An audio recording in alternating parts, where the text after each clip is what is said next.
This is CliffCentral.com. 360biz on CliffCentral.com. It is 360biz.com. My name is Teboho Mafodi. Welcome to another exciting installment of 360biz. It is indeed a beautiful Wednesday evening. So today, it's I'm actually excited particularly about today's discussion and show. I've got a man that I respect. And I've known about him for many years, but I've never had an opportunity to actually meet him and actually have him in studio. And today I do. That's why, I couldn't even be waiting to be playing a song, because I know that we're going to be having quite a lengthy discussion, and I really want to get into the discussion of what we're talking about today. And he has come with a guest as well that will be actually joining us on the show.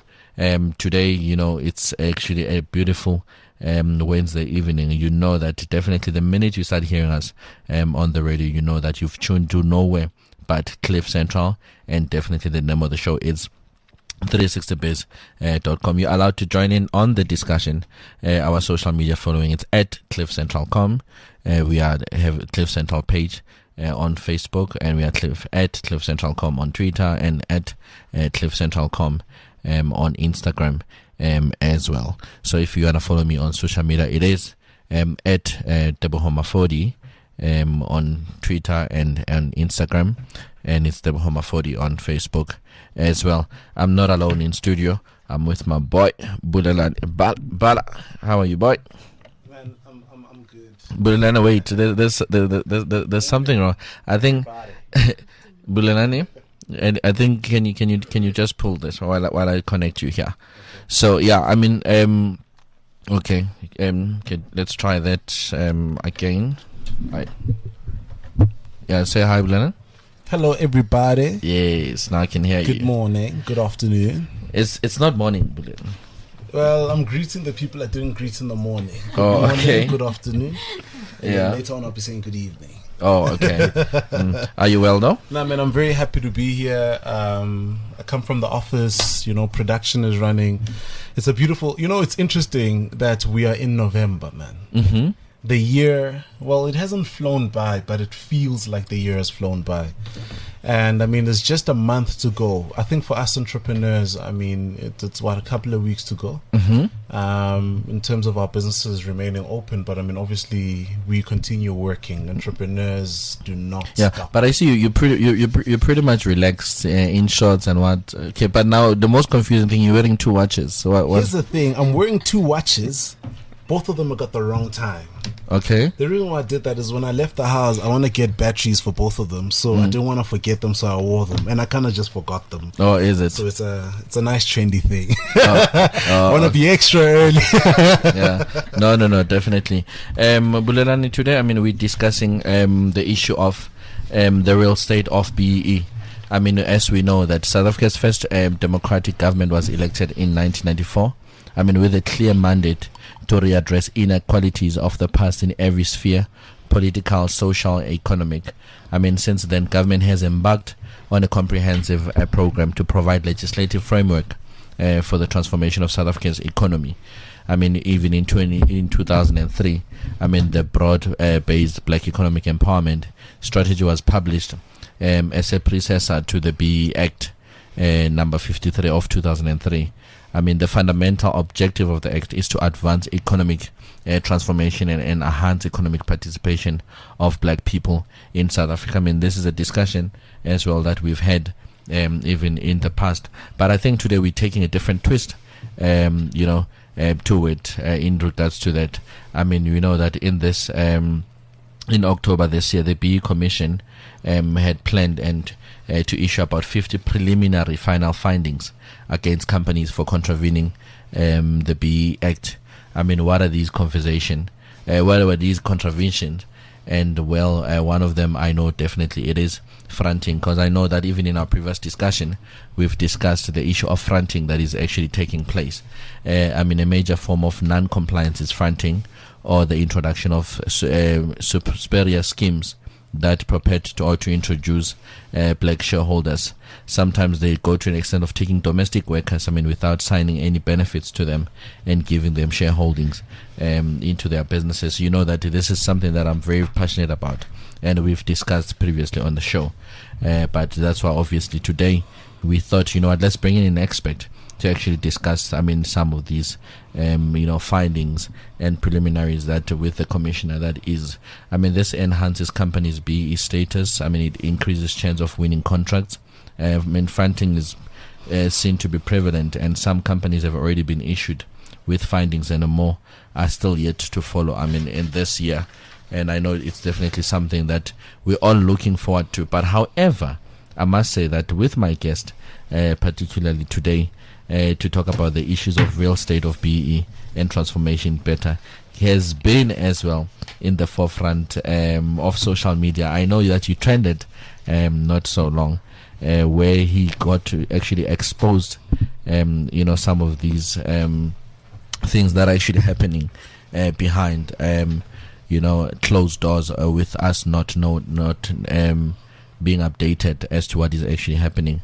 Without wasting further time, ladies and gentlemen, let me take this opportunity to welcome my guest, Mr. Keith Levenstein, who's the founder of EconoServ. He is the moderator of B-BBEE Forum on Business Masters. Keith has been involved in broad-based black economic empowerment since 2005. His business is well known to all in the industry. Their main aim in Forum is to assist businesses, in becoming BEE compliant. I know as well on the line we're going to be joined by Mr. Zodwa, who's the acting chief director of broad-based black economic empowerment from the Department of Trade and Industry. I hope he is still going to. All my producer just signaled that he is not going to be able to join. So I guess it's me and Mr. Keith, and he's as well brought in a guest who happens to be a daughter. By the way, maybe before I bring in Keith, let's give her an opportunity to say hi to our listeners. Tell us who she is and what is it that she does. Hi, thank you very much. I'm Leanne Friedman. I am obviously Keith's daughter, and I'm also the CEO of EconoBEE. Oh, nice. So, Leanne, tell me, as a CEO, what do you do at EconoBEE? So, in the work that we do at EconoBEE is I'm saying you as a CEO. We're still going to get to EconoBEE. I'm saying you as the CEO. Myself, of course. So, I do handle a lot of client interaction, so some forms of consulting meetings. I also give a lot of guidance to my staff. We've got a fairly big team back at the office. And how big is big? We've got 30 staff. Okay. Yeah, so quite big in terms of BEE consulting, and I give a lot of guidance to them, so that when they interact with clients, I've actually often said that the conversation is the same. So the conversation's coming from me, facilitated via the consultants to the end client. Okay. They're getting access to all of the right information, which has been passed down to me, obviously, by Keith. Okay. And so we're all on the same page in terms of interpretations and things like that. We also do a lot of events at the office. So Okay. I present some of those. I've not been invited to one. Nice. So who exactly are you doing these events with? I'll make sure that you get an invite to the next one. No, definitely. No, thank you on that one. Keith, let me bring you in. Do you want to say hi to our listeners? Tell us who you are and what is it that you do? Yeah, thank you very much. I hope I can live up to your expectations. I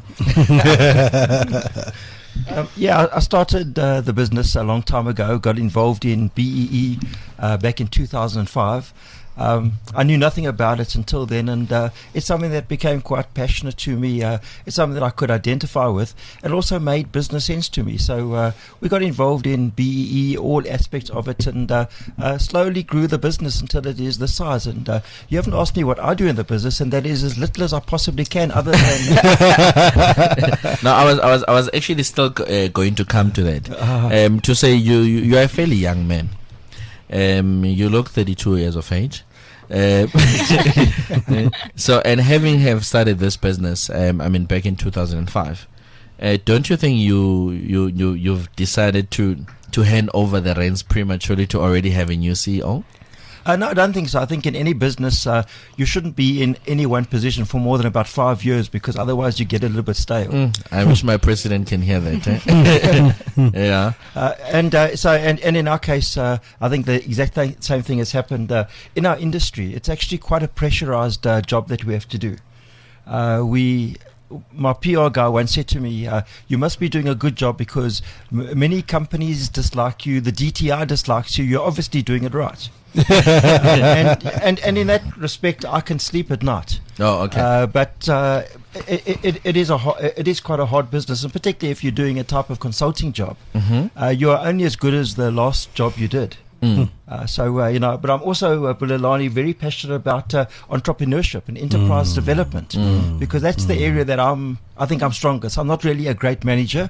Leanne is better than me at doing the managing, worrying about the staff, getting the big stick or whatever other method she uses. But it's the idea of taking a business and growing the business. And I always see that what I want to do in my business and in the economy is grow the economy. I'm not a socialist. I believe in capitalism. I believe if we can take our economy and grow it not by 0.7% or 0.65%, but 6% or 8% or 10%. We then are going to have a really decent economy, and we're going to be growing the economy. We're going to be sorting out most of these economic problems we've got, most of the social problems that we've got by doing it that way. Yeah. I mean, Keith, tell me, what influenced you to start this business, though, back in 2005? Good question. My history is I've always been an entrepreneur. I've always been in business, and I was in another business doing accounting systems and software at the time when I came across BEE. And I understood that it was necessary to give my business away, so I tried to find somebody I could give my business away to. Obviously, I was completely wrong, and the person I went to see said to me, I don't actually want your business. Is that what BE is all about? And it turned out not to be. I then met some other guy, and he told me a bit more about BEE. I then said to him, you know what, if I'm so stupid and so so lack of knowledge around what broad-based black economic empowerment is about, why don't we get together and tell people a little bit more about it? Okay. And we got together and we actually held a conference. It was at the Old Ed's conference centre down the road over here. And we managed to get 25 people prepared to pay us to tell them what BE is all about. And when I learned what BE is about, back in those days, skills development, Okay. I said, hang on a second, this is a really good concept. It's not a matter of giving your business away, because nobody wanted my business at the time. I wasn't making a profit. It was about doing enterprise development, helping grow the economy. It was also about employment equity, which I knew was a problem. And I maybe being slightly liberal, or I never had a problem with the concept behind BE, because I read the Act, as you read it out there a moment ago, and it said the purpose of BE is to recognize that prior to 1994, many people, the majority of our population, didn't have access to economic activity. They didn't have access to skills. And you know what? We're sitting in 2017. Today we still have the exact same problem. It's maybe improved slightly, but we still have the same problem. So to me it made a bit of sense. I held that conference, and fortunately I got a couple of clients, and one client said to me, won't you design some software that will help me calculate my scorecard? Because as you know, B is based around a scorecard. And I said to this guy, I won't give you his company name, but his name is Brian. And I said, Brian, it's easy to do the calculation. He said, humour me, Keith. You just do it, and I'll try and sell it for you to his own clients. And I designed this piece of software because I've got a bit of an IT background, and it actually worked. And we sold 1,000 copies of this piece of software, whatever the case is. And then we started saying, hang on, this is a proper, genuine business. It's something that I could sleep at night about. And I feel proud that back in those days, we managed to get many, many companies decide to not only do the right thing, but grow their business at the same time. And they continue, sorry. Sorry, you can finish up. And so they ended up doing all these good things, giving a small donation to charity, helping other companies grow their businesses, making good business deals, doing all the skills and so on, including in some cases selling shares in their business. And that was, in those days, I was really, really very happy about what we do, and our business grew very nicely. We landed lots of good clients, and we still have some good clients. But of course, business changed a little bit, and what started happening is everybody said, maybe I can take a shortcut. Let's rather do something in a different way. Will they ever know about it? And now, if we're really clever, they won't know. They won't know about it. In any event, who is there to know about it? The good old minister? No, it's not his job. The DTI, and you mentioned that Liso is currently the acting chief director. But prior to him, would they have done anything about it? No. So why not take shortcuts? And that started becoming a problem to me. And obviously to everybody else. Back in 2012, 2013, the government came up with an amended act that said there are going to be penalties for fronting. And those penalties are harsh. You can end up in jail for 10 years if you are charged and found guilty of fronting. You can have a penalty of 10% of your company turnover for the same thing. Now that's serious. It's to make a sick joke, it's better to kill your girlfriend from that viewpoint, but which obviously it never is. Okay. But those penalties are harsh. But you ask the DTI and you ask the B Commission, are you going to do something about it? And unfortunately, they operate at the pace that they operate at. I'm not saying that they're doing nothing, but they are not keeping up to pace with what is happening at the moment. Because what is happening is it's fast changing and fast growing. So and now, I mean, Keith, in October you issued various tweets relating to the current state of BEE. I mean, can you tell us what triggered that? Maybe let me read one of the tweets. The first tweet says, so white-owned companies less than 50 million turnover have found a perfect way to reach level 2 without effort or losing control or having new shareholders. All this will implicit support and agreement with the DTI. So, and a whole lot of other tweets started following, in regards to what you've tweeted, and the strategies that some of these companies are putting together in terms of getting the right BE level. So, for me, maybe let me understand this first. What triggered this? It was almost the last straw. I've been worried about fronting, particularly the type of concept that these companies are using. Okay. Since 2008. So it's not something that happened quite soon. Okay. But in October, I must have come across, and on that particular day that I put out that tweet, I must have come across about 10 certificates on that one day from companies who had issued B certificates using what I see, or so I'll say it's an alleged fronting mechanism in order to achieve their level 2 status. I don't see that it achieves anything to do with the Act. The Act says many people were deprived of ownership. I could tell you right now what company, and I will tell you what companies are doing with the proviso that I don't support it whatsoever. Yeah. But I have told this to the DTI. I have had discussions with Liso, so it's a pity he's not on the telephone right now. I've had discussions with Zodwa Ntuli, who's the acting B Commissioner. I was on the Minister's Task Group, which investigated some of these schemes back in 2015. Okay, are you no longer? Well, the task group produced a report in 2016 and presented it to the minister. And nothing has happened yet. We haven't seen the minister hasn't issued any additional documentation. Still waiting for it. In fact, just last night, the B Commission issued their latest newsletter, nicely called The Whistle. And in their own newsletter, they said, we are still waiting for guidance from the minister as to how to handle some of these problematical issues.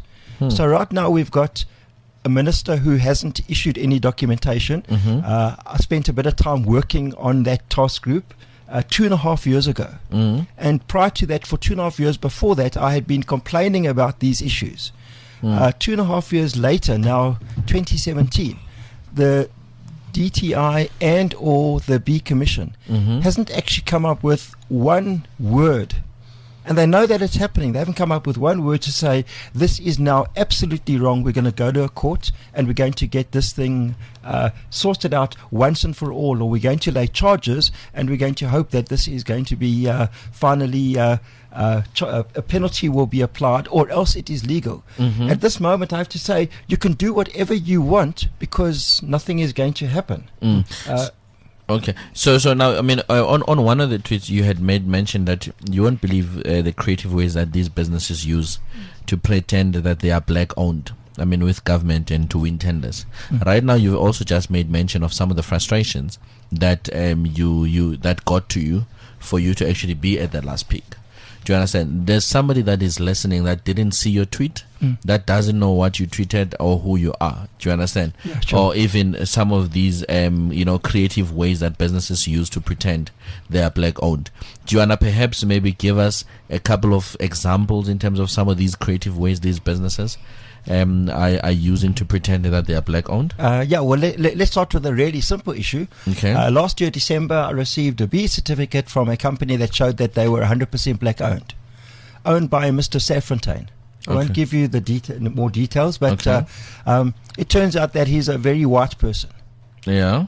But he simply signed a document saying he's black.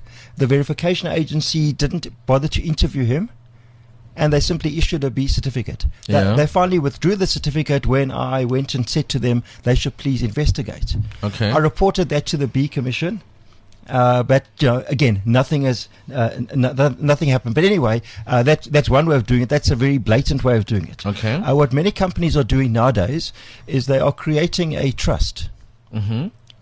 And what they're doing is they're saying that the trust is the 51% shareholder of your company, or of my company.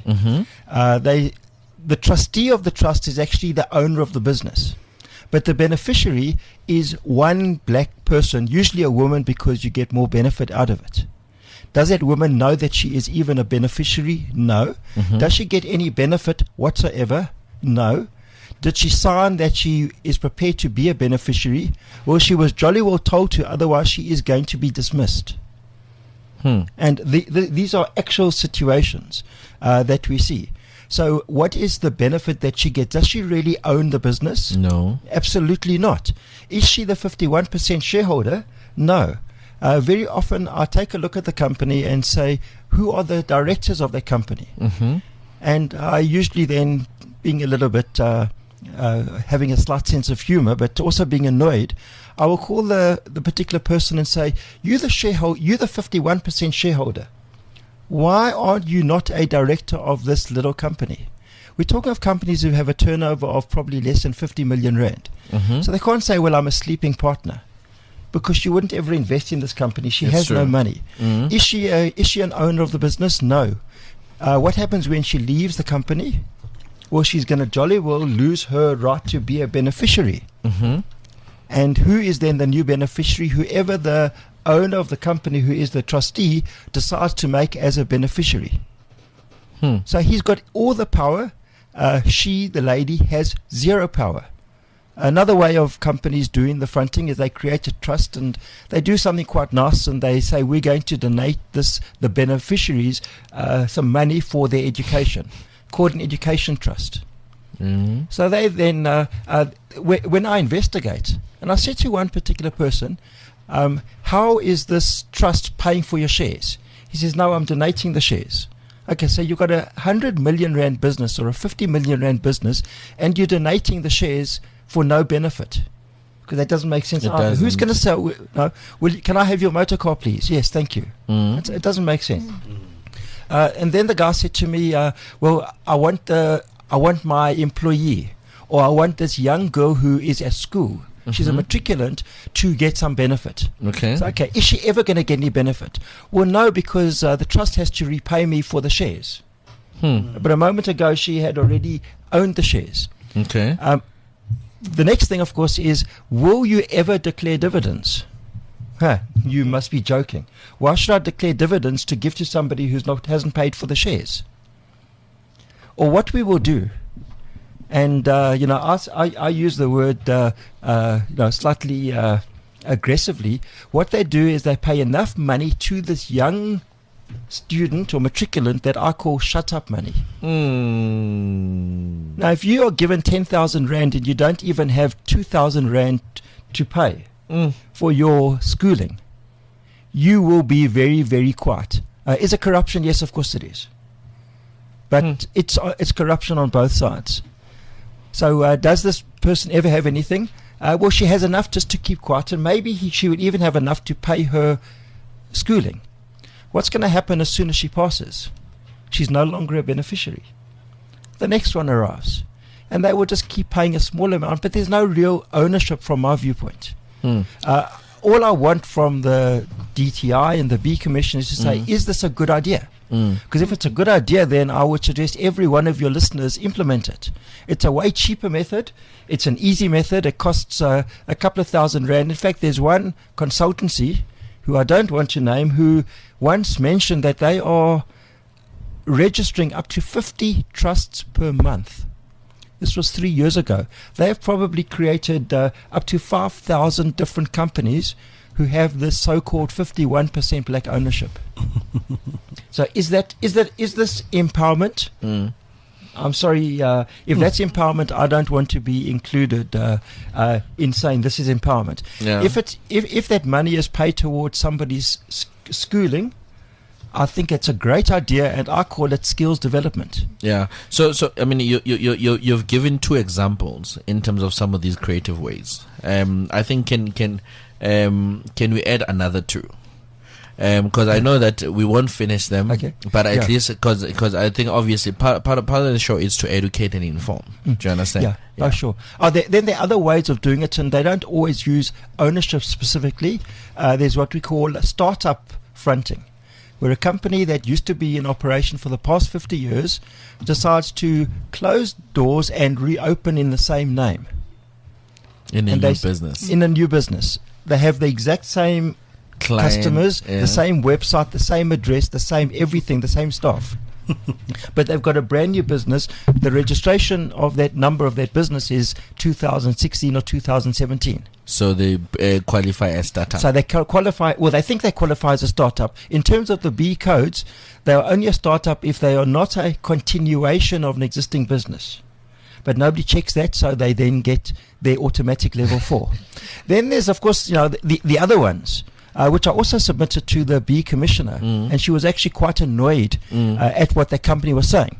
And the company said in a letter to us, to their customer via us, we don't have any B status, but we have created another company. I forget the name of the other company, which operates in the same way as we do and has the exact same products, same services, and the same telephone number. So if you would like a B certificate and you'd like to purchase from that company, it will come to the same people anyway, so please buy from them. Okay. Keith, part of the show, we hold people accountable. I've had the commissioner. And the commissioner was supposed to be here sitting with us today. And he said to me, no, have a discussion with Keith. And we'll come back and we debate some of these issues. So I want to be in a position. I understand you're frustrated, and part of your frustration, obviously, you need answers, and we all need answers. Do you understand? And not only from the commissioner, but from the minister too. So, but for me, I want us to be able to, in the question of giving them or getting that accountability. Do you understand? So I don't know in terms of now. Unfortunately, I think it would have been nice to have been doing this show, have gone through some of the submissions that you've made to them. Do you understand? So that at least when I have them here, I'm able to say there's a submission that was done on this date, and this is what it says.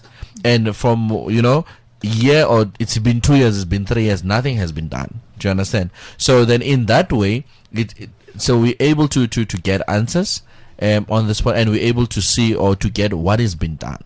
Because at the end of the day, I'm sure for you, from a business perspective, it's frustrating doing these research, doing these submissions and whatsoever, and nothing is being done. Do you understand? And right now, people, the more time is being wasted, people are finding more and more creative ways of manipulating the system. Do you understand? So, but now, maybe one thing that, Keith, people might want to understand, to say, but they would expect like a black business would be, or a black company, or a black person for that matter, they'll be the one that are in a position to be blowing the whistle for that matter. Do you understand? And maybe there's somebody else that is listening, and they might ask themselves to say, but you are a white man, in a white business. So what makes you different from them? What makes you different from all others? Do you understand? So, because I want us to establish that base so that I know you independent. Do you understand? And so that somebody else as well from the other end, they're able to understand, let's say, the intention and the purpose behind why you do what you're doing. Yeah, that is a good question. I think in a way I'm a maverick. I have principles. Okay. And I say that if there's a law, even if the law isn't very good, we should follow it. Okay. I pay my e-tolls. I know most of your listeners don't. But I pay my e-tolls. I why? don't pay mine. No, but I pay it because, you see, I can't go to your president and my president and say, you've done a whole lot of things wrong, if he can point fingers back. In fact, as you know, if you point a finger, one finger goes at you and the other three come towards me. So I can't have somebody point a finger at me if I'm not doing it right. And I don't want to do a job that I know is going to be not right. If I was producing bread, I would want to do the best possible bread that I could make. I wouldn't want to lower the quality because I can get it cheaper somewhere else. Okay. In my business, I want to do it in line with the Act. I've got a business. I want to make money. I want to make lots and lots of money. But I also want to follow, and that's the culture that our business is following right now and how Leanne is implementing it. I want to follow what the law says. So while you go home and you watch TV or you do work, my work is I read the BEE Act, I read the BEE codes, and I say this is the document that I have to follow every single day. And when I see that it isn't, if it isn't perfectly right, I will send a submission to the minister or to the DTI. I don't know the minister at all, so I'm just using the name. Yeah. But I will write because I feel it is my duty to do so. I have spent probably more than 50% of my time doing non-productive work from a business viewpoint, rather than only trying to get business, because I thought that it is the right thing to do. Why am I doing it? Yes, I'm a white person. I think that I sometimes get annoyed and say, and I spoke to one lady once, you're a black person, why don't you do something about it? No, I'm quite happy in my business. I was complaining about her business not having a B certificate. I said, aren't you concerned? She said, not at all. Why am I concerned? I don't know. It's just because that's how I am. Maybe I've got some weird things about me. Keith, one of our listeners is asking to say, but isn't that a good marketing strategy that you exposing these companies, so in return they would want to come and support you for you to help clean up the mess? That's a good comment. I have got some business. I have when I've identified a company who's done it wrong, I usually will write to them or phone them. I will usually get abused or sworn at. But in some cases, they will say, I'm sorry that I made a mistake. We knew nothing about it.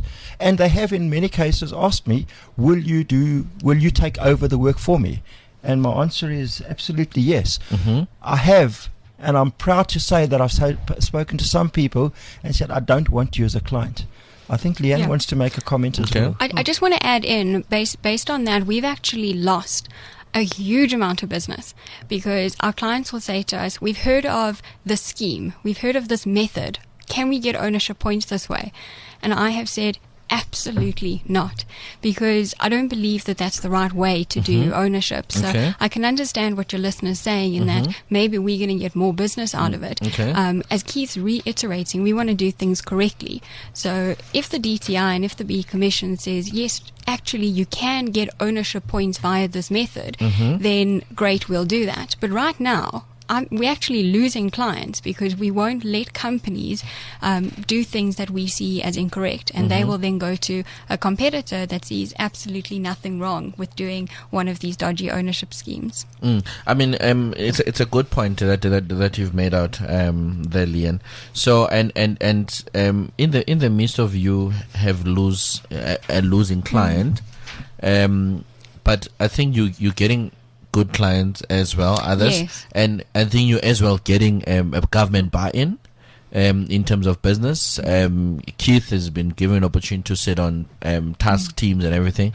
Obviously, that is that is monetary, and I think from a position perspective, it positions you as a subject matter expert for that matter. But somebody else would ask, to say, the top management in your company are mostly white. I mean, how does this represent transformation in your own business first before you start exposing and talking about other businesses?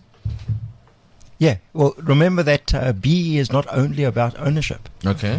BE is about all those other now 5 elements of the BE scorecard. Okay. It actually doesn't make huge amount of sense for any small business like ours to sell shares in the business because nobody wants them. That's why many companies have gone along and done these ownership schemes that they managed to get their points out of, but in my opinion doesn't work. So the rest of what we do, we are doing transformation as per the BE Act. Okay. The fact that I don't have ownership at the moment, I would love to do ownership. If the BE Commissioner today said you can go along and create a trust, I'll get a trust tomorrow and I'll pretend to have ownership. And then I will say, look, I've got 51%. I'll even be able to tell you I've got 100% ownership, but that person won't have any rights whatsoever. I'm not prepared to do it. I'd rather have white ownership than do it in what I think is wrong. Let the minister tell me that I am wrong. What B level are you? We're at the moment 7. Okay. So we're struggling. I could get to a level 2 tomorrow. Yeah, I know. Were I be prepared to do what the B Commissioner has not said is illegal? And I've actually lost business as a result of that. Yes, I'm not here today crying about my loss of business or the gain of business. But this is just now some of the little frustrations. I will hear that many of your listeners are saying they don't know what to do either. And if I say I don't know what to do, then it's even more difficult. Which somewhat means, if you had to ask me the question, is BE working? No, it's not. Do we need BEE? Well, yes, we need a transformation process or something. But is BE working at the moment? Is it doing what we wanted it to do? No. Are we playing games? Oh, yes, we can play lovely games with it and we can pretend things. The big problem is that this translates into money. I see my clients who go through this huge effort of trying to spend money on skills development and all sorts of things based on an interpretation, and then they get some competitor who does absolutely nothing and wins the tender. That is so true. That is so true. Bulelani, I know you're vocal about that one. Bulelani, you want to go into business with me? No, I think today I'm just here learning. It's amazing. Is it? Yeah. It is amazing. But I'm sure you've got a comment. No, not yet. No, I'm just taking it all in because, I mean, obviously we've engaged on this topic many times on the show. And, oftentimes, I think one of the things that I personally had questioned is I had entered into an enterprise development program with one of the companies. So then they in turn gave us money. It's fine. It's enterprise development. They asked what you guys need, whatever. The first year, they then asked for our BE affidavit, maybe for their points. It's fine. Now they asked for it the next year as well, for the same amount from the previous year. Now I give them the same thing. On the third year, I'm questioning. I mean, this doesn't make any sense anymore. You understand me? Because is that amount? Does that amount not represent every single year? You want to make me burst into tears right now. I had a meeting with Liso Steto's predecessor at the DTI, a guy called Takalani Tambani, back in 2014, over this exact issue. Companies are choosing. They didn't give you any money. They gave you a loan. They've chosen not to write it off. If they gave you the money, they would have had to give you the money every single year. But some company, some person has come up with an understanding and interpretation that if they give this to you as a loan, that same loan that was issued in 2007 could be carried forward to 2008, 9, 10, 11, 12, 13, 14, 15, 16, 17, and 18, 19, 20. And that's exactly what they're doing. I went to see the DTI over that. That was one of, again, my unpaid activities. I spent 2 weeks preparing a presentation. They were good enough to give me 2 hours of their time. There were about 20 people from the DTI in that particular session. And I said to them, by my estimate, we are losing, in small businesses, we're losing round about R1 billion worth of enterprise development per year. through this wrong interpretation, which all you need to do is put out a one-page letter. You will gain R1 billion worth of enterprise development overnight if you did it. And the guy sat with his face in his hands and he said, yeah, that's a problem. I actually walked out of that meeting in disgust. Yeah. So maybe Keith, can I don't know. Is it possible to get access to some of these submissions that you've done? You know, so that one gets to understand what is it that you've submitted, and so that as well when we now seeking accountability from a question of response, at least I know that it's something that I've gone through. Teboho, I can certainly send you some of the documents. Obviously, where I have had an allegation of fronting, we need to be careful because a person is only guilty once he's actually been found guilty by a court of law. So I don't want to have a defamation case against you or me. Yeah, no, definitely. Whatever is available, I will happily make available in the interest of us all. Yes, all definitely. 55 million of us. Yeah, no, definitely. No, I appreciate. I think that would be very helpful. And in the issues of cases, I understand, or some of those obviously that haven't, those can be parked or whatsoever. But but at least I want something that is able to be able to work with. So right now, I mean, you've touched on a very sensitive issue of loans. You've found that there's companies that position themselves as enterprise development supply companies, and these companies they would say they fund SMEs. Do you understand?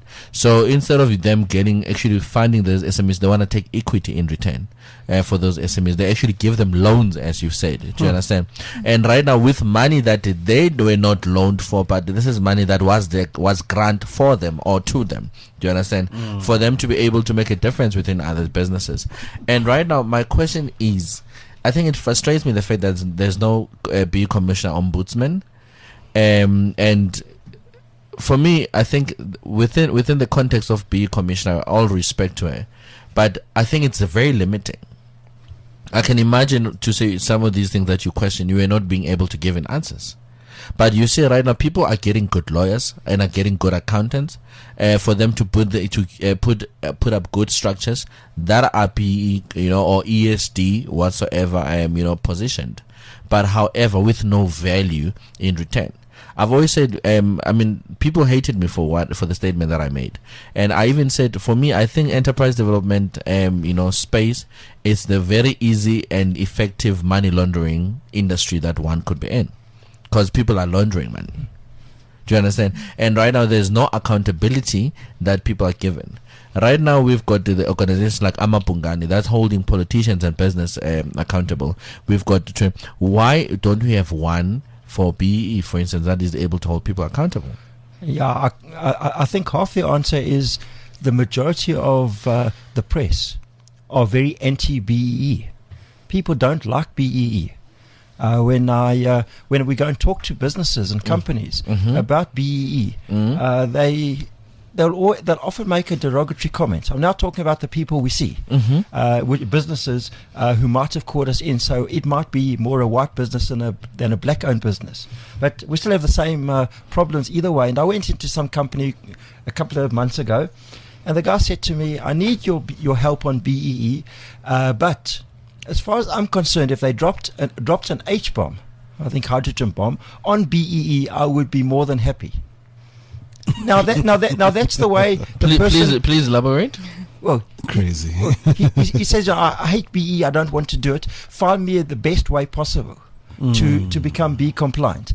And then he said to me he was approached by one of these other consultants who wants to do these what I call suspicious ownership deals. I said, be very careful. You might be caught out. And be very careful. In my own limited opinion, you are probably going to be doing it wrong.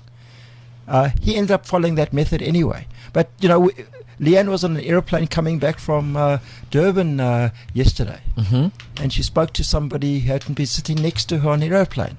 Same thing. I hate BEE. Or BEE is only for this, or everyone has got an opinion. And nowadays when somebody says to me, what do you do?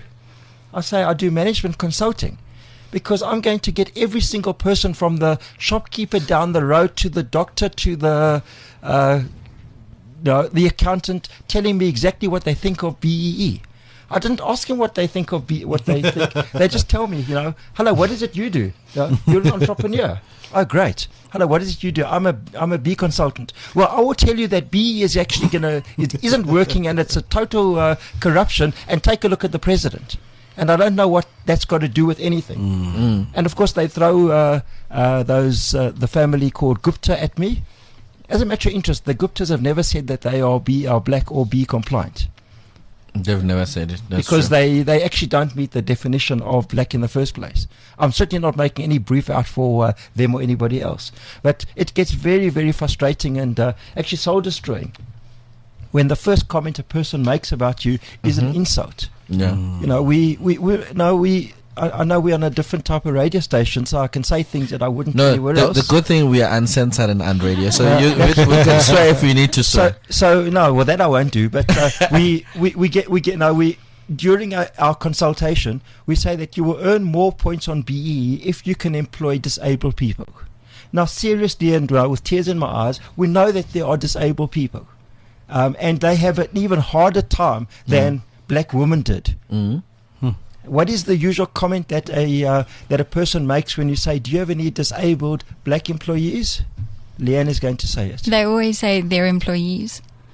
And they're every single one. It's so difficult being in a meeting. Every single time they make the exact same joke. Stupid joke. Oh, all my employees are disabled. Now that is just Okay, I missed that joke. It's a joke the first time, but it's not a joke the 1,000th time. Somebody says, "Oh well, all my black employees are disabled." Read what you want into it. It's and when you call them out, and we do call them out, they'll say, "But come on, I was just making a joke, Bulelani, you're actually my friend and my brother." So sorry for using your. No. It's only because he's sitting next to me. Yeah, it's okay. Leanne, I'm curious as to what was the conversation in the plane when you were coming back. So, as Keith mentioned, whenever somebody asks us what we do, I always start off and I say management consulting. So this guy says, okay, but what exactly do you do? So now I think, I'm stuck on this plane. I don't really want to have this long conversation because it's going to end up being an argument. I can't move seats because I have to sit in my allocated seat. But basically, we spent probably about half an hour with me defending that BE is not bad, because all this guy thought is I have to give my business away, which that's not what BE is about. And if I give my business away, I'm giving it to somebody who can't do the job. And I keep saying that is not what BE is about. It's got to be something sustainable. If you're going to go into any ownership deal, I mean, we've spoken a lot about dodgy deals, but if you're going to do an ownership deal right, it's like any other ownership deal that you're going to do, your business principle needs to be there first. So what I'm talking about is value add from that shareholder, payment for those shares, either cash up front or some sort of plan, but ideally cash up front. Because if anyone's going to sell their business, those are the business principles that you're going to need. Secondly, look for somebody who is black and can add all of the value. And a lot of people, this guy said to me yesterday, where are they? They don't exist. I said, nonsense. They do exist. In fact, the meeting before I came through to you guys this afternoon, I was with the company and they're looking for a shareholder and they are going to find a shareholder. We've partnered with a company who can actually help source those people, and they exist. Not only do they exist, they've got funding. They've got the right skills to grow a business. Not this, I know a contact over here and we can get this business, but actual skills that are going to grow a business. And this person has actually said to me that they've done a deal with a company whose turnover is 100 million rand, and doing the right activity with the right shareholder has grown that business in 3 years to, anyone want to guess the number? 1 billion rand. Now that is ownership done well. When you do ownership badly, and that's the way we have been talking about today, you're not getting that sort of growth.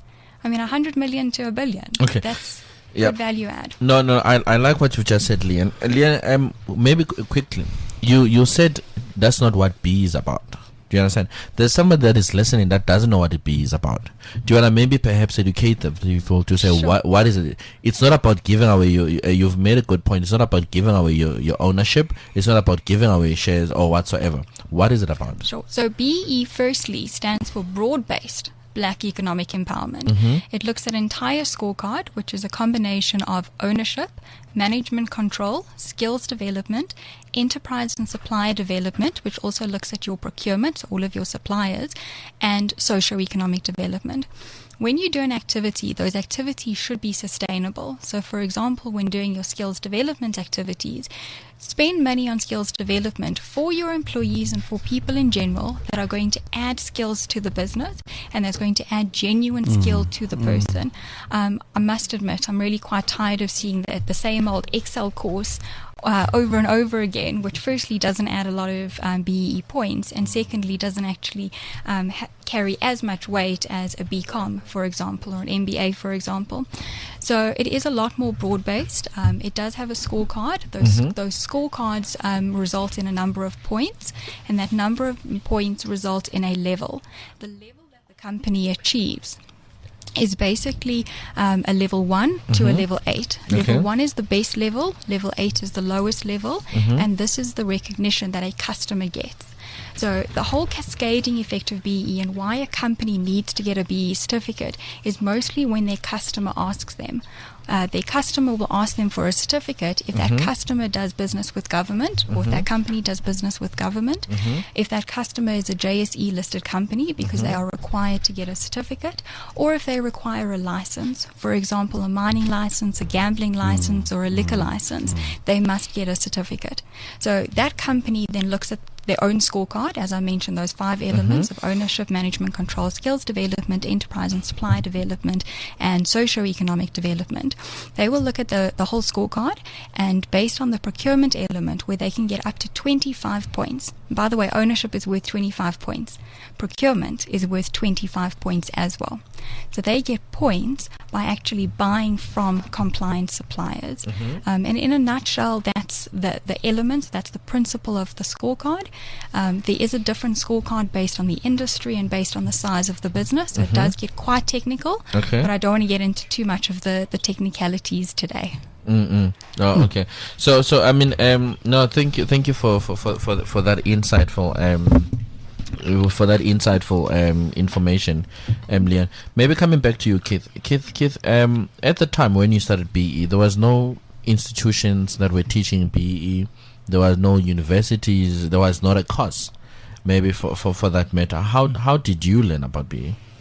I just learned by reading the BEE codes, talking to lots of people. I was doing a little bit of consulting anyway, obviously not as well as I currently do it, and you learn on the job. So a lot of it was on the job. One of the first things that we did was to actually start our own training courses.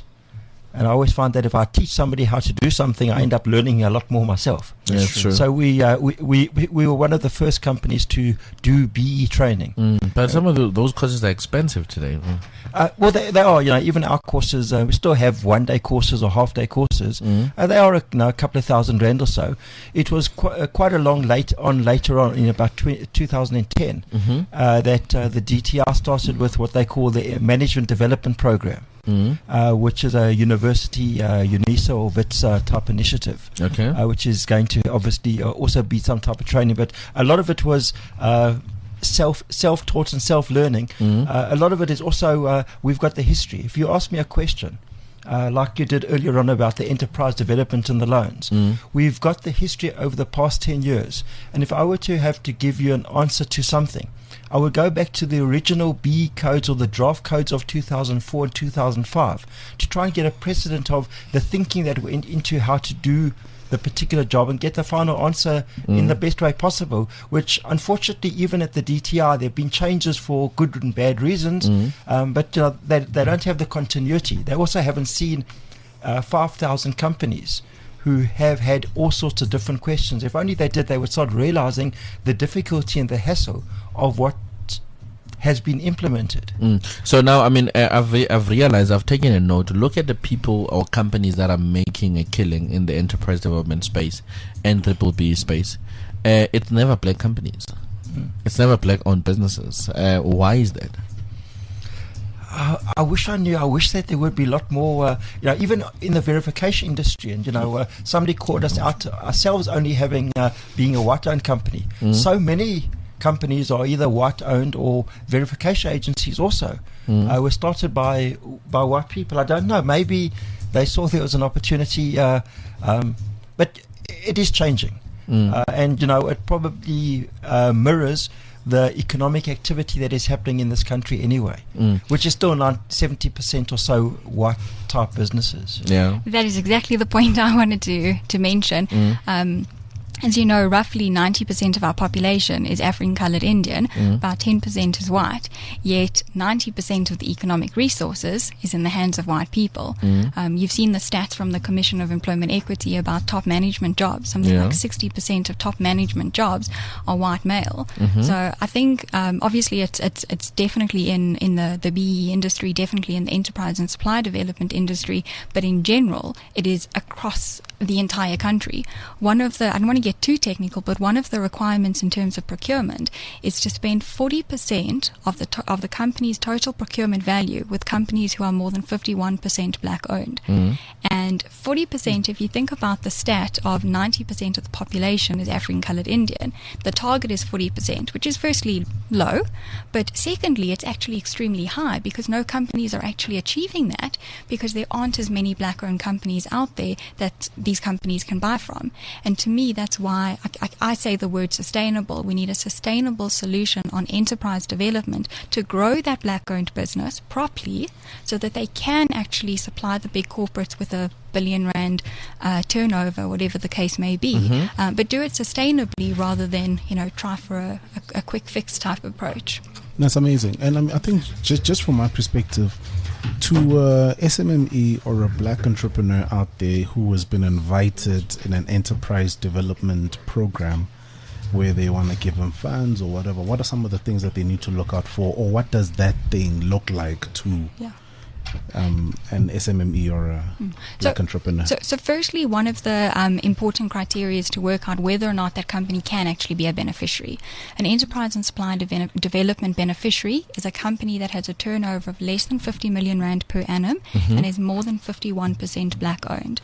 The actual definition of enterprise development is to assist a company to grow and become operationally and financially independent. So if that criteria is met, then they can obviously engage in an interaction, and I think it's important to make sure that that is actually the case, and that the end benefit is going to be that the company grows. If a company doesn't grow out of the initiatives, then why do it in the first place? The activities that can be done is quite broad. So we spoke about the loans earlier on, but they could also give some of their time. They can do some mentorship and coaching of the business.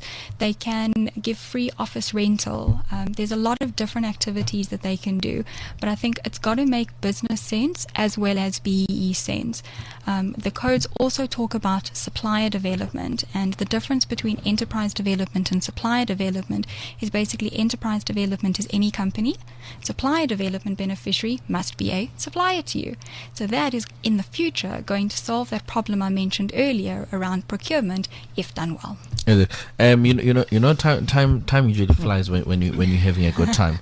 I'm gonna try to convince my guests that I have them next week again for another show, because right now we're getting to the educational element. I think that's where your strength is, and I really want us to get more into that.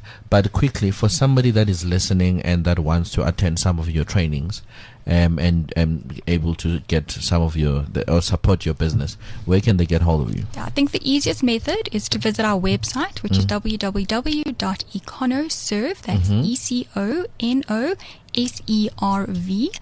EconoServ.co.za, or alternatively follow us on Twitter. We're at Keith Levenstein, and my Twitter handle is EconoServLee. Okay. So that's probably the best method, or give us a call. Yeah, absolutely. Okay. Closing, word of closing, Keith, until next week. What I'd love to talk about next week would be what the opportunities are for all sorts of people, including also enterprise development and black business, to grow themselves through using BEE in a proper and a sustainable way.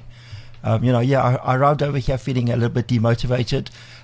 Seeing two gentlemen and a lady as well has made me a lot more motivated about that. You know what? People do exist who are good and who can do the work that needs to be done to grow the company, the economy as well as the company. And when you do look at some of these bigger companies that have embraced BEE, they've actually done very well for themselves. Yeah, no, and that's what everybody should do. No, definitely.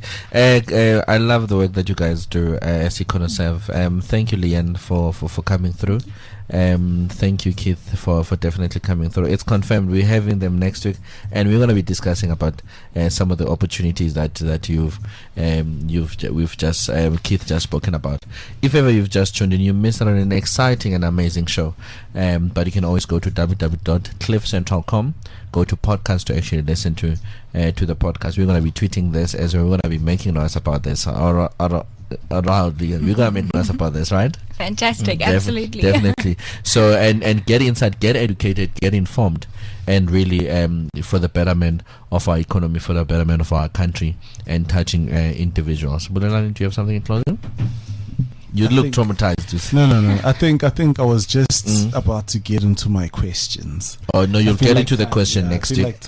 But I mean, it's an amazing, because I think that if the entrepreneurs themselves know what to expect when getting into such situations, they'd also be able to stop it immediately. To red flag it immediately, so that these companies don't get away with giving 10,000 whereas they were supposed to give 100,000. No, definitely. Catch us again next time for another exciting installment of 360 Biz. My name is Teboho Mafodi with Bulelani. We out. This is CliffCentral.com.